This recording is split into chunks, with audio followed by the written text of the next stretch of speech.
What if the key to peace was not in controlling the world, but in controlling yourself? That was the lesson of the Stoics thinkers who taught strength not through power or wealth, but through inner discipline. In an age of emperors, slaves, and endless wars, they showed that even in chaos, the human mind can remain unshaken. From Epictetus, the slave, to Marcus Aurelius, the emperor, Stoicism became the philosophy of endurance, resilience, and unbreakable calm. Origins of Stoicism. Stoicism was born in Athens around 300 BCE, founded by Zeno of Citium. He taught in a public colonnade, or stoa, giving the philosophy its name. While other schools debated abstract theories, Stoicism was about survival. Life in the ancient world was unpredictable: plagues, invasions, poverty. The Stoics offered a philosophy not of escape, but of engagement, how to face suffering with dignity and turn hardship into strength. Core principle: control what you can. At the heart of Stoicism lies one principle: some things are within our control and some are not. Our actions, choices, and judgments, we control those. But wealth, reputation, health, or even life itself, these lie beyond our grasp. To waste energy fighting what we cannot change is to drown in frustration. To master what we can change is to find freedom. This simple distinction became the Stoics' greatest shield against chaos.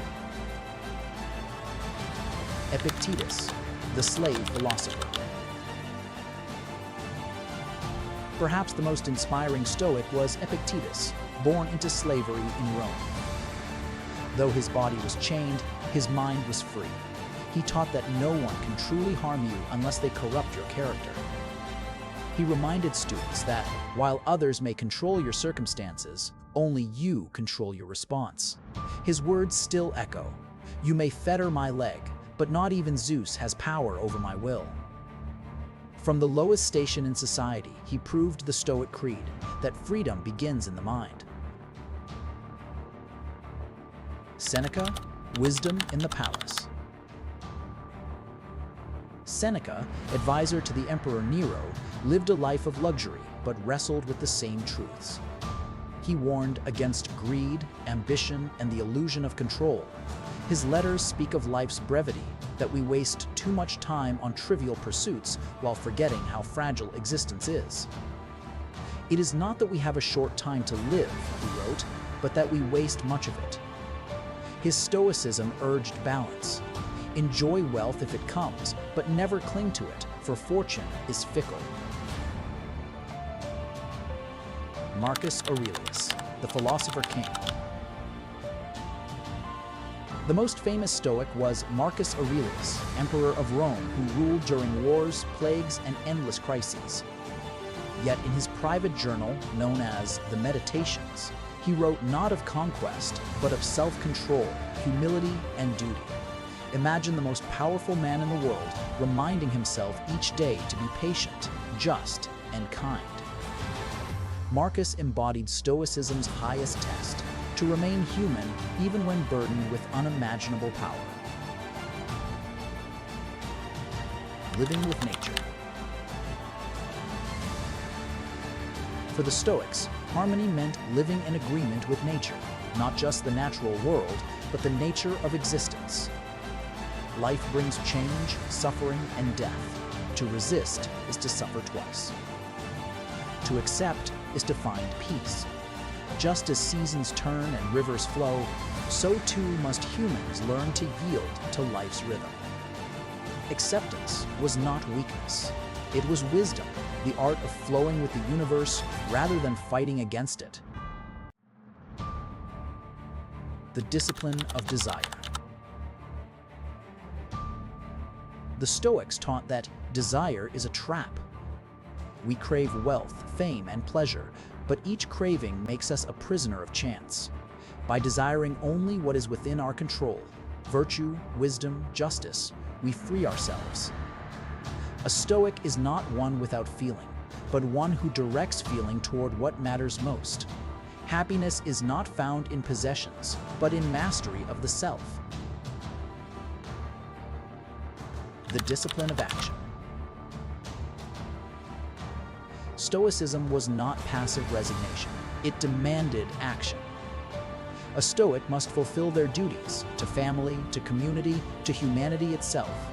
Courage, justice, self-control, and wisdom were the four cardinal virtues.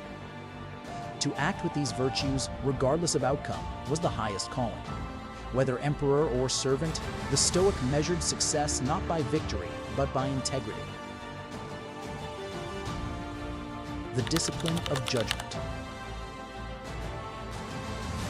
Perhaps the most difficult Stoic teaching was the mastery of judgment. We suffer not from events themselves, they said, but from how we judge them. Poverty, sickness, or insult only harm us if we label them as disasters. Change the judgment, and the suffering changes.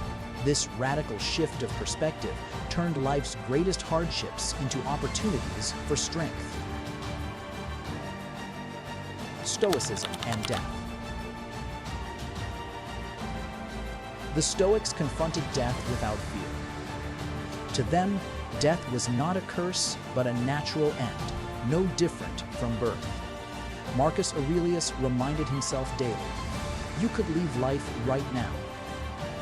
Let that determine what you do, say, and think. Instead of despair, this awareness created urgency to live each moment fully, to waste no time on trivial anger or vanity. Stoicism in daily life. Stoicism was not for lecture halls, but for daily living. A merchant cheated in business, a soldier facing battle, a mother grieving her child. All could turn to Stoic wisdom. It was a philosophy for ordinary people as much as for emperors. Its power lay in simplicity. Focus on virtue, accept what you cannot change, and act with integrity in all things. Stoicism's influence on history. From Roman law to Christian thought, Stoicism left deep marks on the world. Its language of duty and justice influenced leaders, writers, and revolutionaries. Centuries later, its principles resurfaced in modern psychology, shaping cognitive behavioral therapy, which echoes the Stoic idea that our thoughts shape our emotions.